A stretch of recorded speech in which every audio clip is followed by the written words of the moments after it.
Hey, it's Patso Lucas here, and we're going to talk about the opening night of the NBA.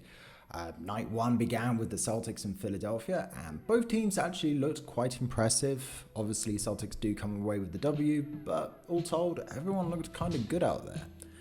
Lakers got back to where they left off last season, not taking advantage of Warriors' main guys being off the court. LeBron still does look like a machine, but apart from Westbrook, Davis, and him, it feels like the Lakers have literally no other option, and it's just going to be a season of stat padding and the confirmation of LeBron James being the top scorer in the NBA of all time.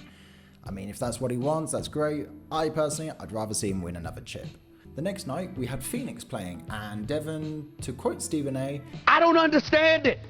Champions don't do that. It's no big deal that we lost and I embarrassed myself in the NBA Finals. It's no big deal.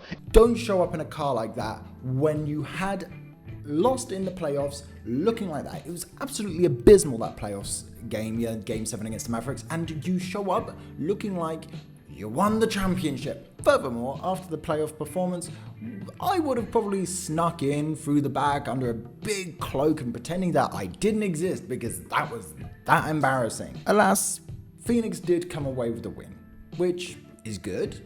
Booker did have a decent game, shooting 50%. What we can take away from this is how badly Chris Paul played. Hawk once again had an opener to go in overtime, but this time they just got the false hope out of the way and decided to lose.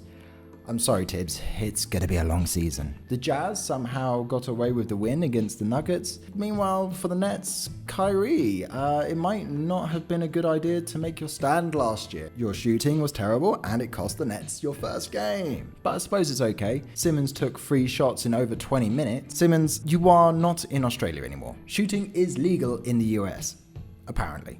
Oh, and the Bulls might be more of a dark horse than I ever gave them credit for.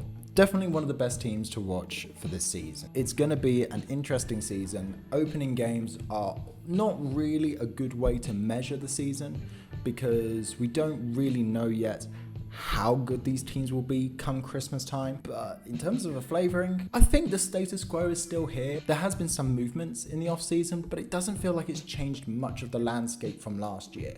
Maybe for the first time in a couple of years, it doesn't feel like the big 4 sort of teams that you think will be in the finals of each conference will be that different, maybe here or there. It is a level playing field more than before in the last 10 years, but at the same time, we're pretty much guaranteed what we've got. Anyway, thank you for tuning in. I hope to see you next time. If you have any thoughts or considerations, drop a comment, drop a like, share the video, and until next time, bye. Wagner to his right. Paolo going to take it himself. And scoop it in.